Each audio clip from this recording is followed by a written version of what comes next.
Yesus melarang murid-muridnya untuk masuk ke kota Samaria dan lebih mengutamakan kepada umat Israel.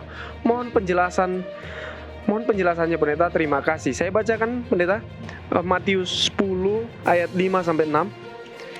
Kedua-belas murid itu diutus oleh Yesus dan ia berpesan kepada mereka, "Janganlah kamu menyimpang ke jalan bangsa lain atau masuk ke dalam kota orang Samaria, melainkan pergilah kepada domba-domba yang hilang dari umat Israel."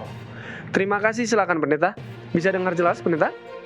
Ya, terima kasih. Saya silakan, bisa dengar jelas.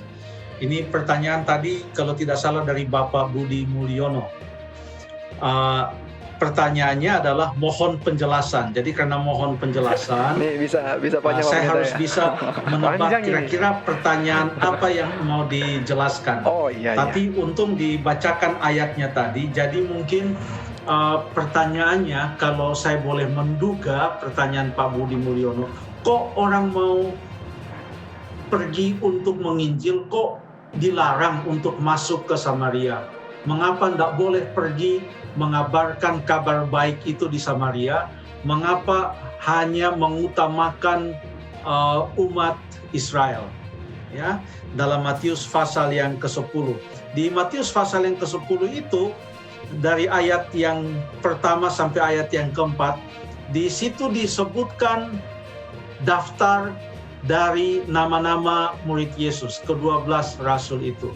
Lalu kemudian ayat yang kelima, setelah ada daftar nama-nama ke-12 rasul itu, ayat yang kelima dan ayat yang ke-6, maka Tuhan Yesus memberikan kepada mereka perintah. Ini bukan satu-satunya perintah yang diberikan oleh Tuhan kepada murid-muridnya. Ini adalah perintah yang pertama setelah ditetapkan ke-12 murid Yesus ini, namanya mereka disebutkan, maka perintah yang pertama menurut urutan cerita yang ada dalam Matius, perintah yang pertama adalah pergilah kepada domba-domba yang hilang dari umat Israel. Ternyata di kalangan umat Israel sekalipun ada banyak domba-domba yang hilang. Jangankan jauh-jauh sampai ke Samaria atau ke tempat-tempat yang lain. Tuhan Yesus katakan di Israel ini sendiri, di Yerusalem, di Yudea, ya, di Galilea, ya, di selatan dan juga di utara, ya, sepanjang Sungai Yordan itu masih banyak domba-domba yang hilang. Tentu kita mengartikan ayat ini bukan sebagai larangan Yesus untuk tidak boleh menginjil atau membawa kabar baik itu kepada bangsa-bangsa yang lain. Mengapa demikian? Tentu kita masih mengingat bahwa Yesus sendiri pergi ke Samaria. Ingat cerita yang ada di dalam Yohanes pasal yang ke-4. Yesus dan murid-muridnya pergi ke Samaria. Bahkan saya mau baca satu ayat dalam Yohanes pasal yang ke-4 yang mengatakan mereka pergi ke Samaria. Ini Yesus sedang mengadakan perjalanan dari Yudea di sebelah selatan, mau kembali ke Galilea di sebelah utara. Lalu coba perhatikan Yohanes 4 ayat yang keempat. Mengatakan, ia harus melintasi daerah Samaria. Titik. Ini ayat singkat. Ia harus melintasi daerah Samaria. Mengapa dikatakan ia harus melintasi daerah Samaria? Apakah ini merupakan satu-satunya jalan atau rute perjalanan dari yang menghubungkan Yudea dan Galilea? Jawabannya tidak.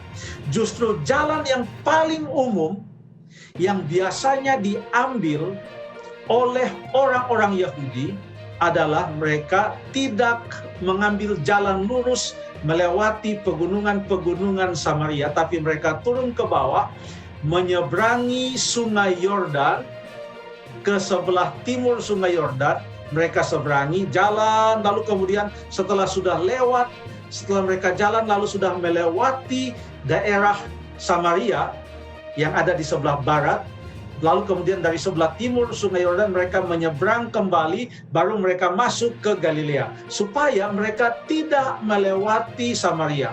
Jadi ada dua jalan, paling tidak ada dua jalan yang menghubungkan Yudea dan Galilea.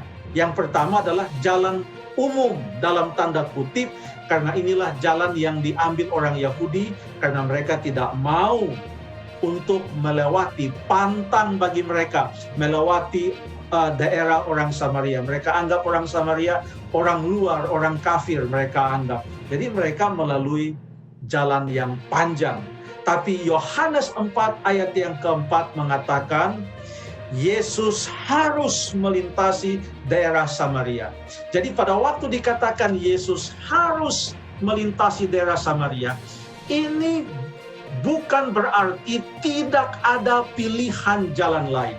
Sehingga mau tidak mau, ia harus melintasi daerah Samaria. Bukan itu maksudnya.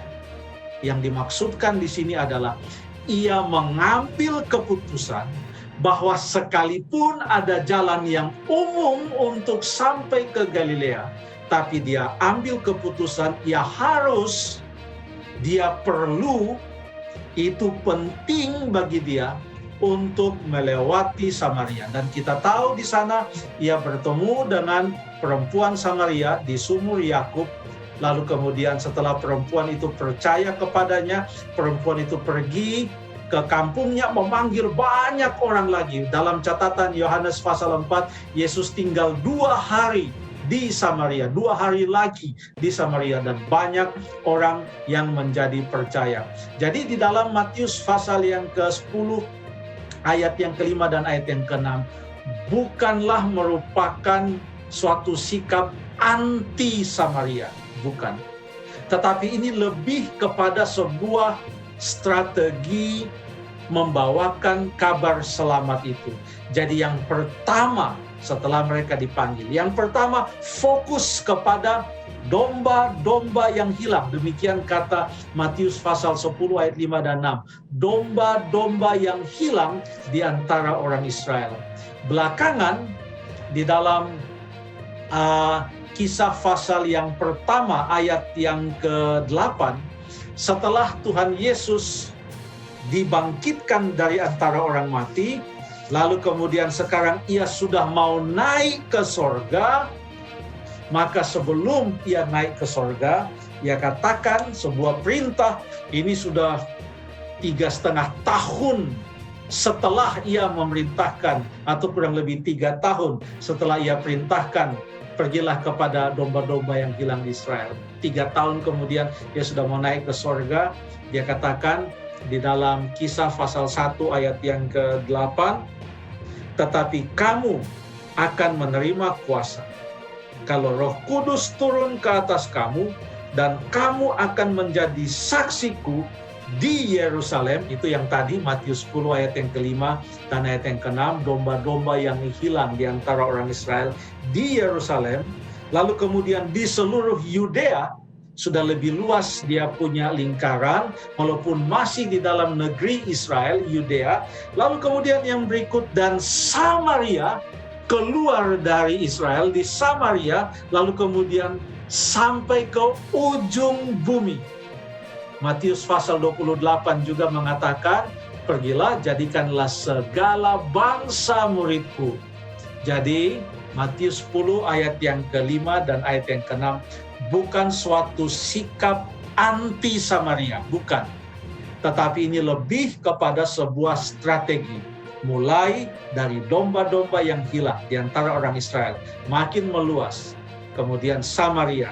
Bahkan pada akhirnya kita baca dalam Kisah Para Rasul bahwa kabar selamat itu dibawa sampai kepada Asia Kecil, kepada Galatia, Efesus, terus sampai menyeberang ke Eropa, di mana mereka pergi ke daerah Yunani, di sana sampai ke Makedonia, sampai ke Filipi, turun ke bawah sampai ke Tesalonika, turun lagi ke Berea, turun ke Akaya, Korintus, bahkan Paulus menyeberang lagi terus sampai ke Roma. Demikianlah bagaimana strategi yang dibuat oleh Tuhan Yesus dan bagaimana kabar selamat itu boleh sampai kepada semua orang, bahkan kepada kita pada malam hari ini. Terima kasih.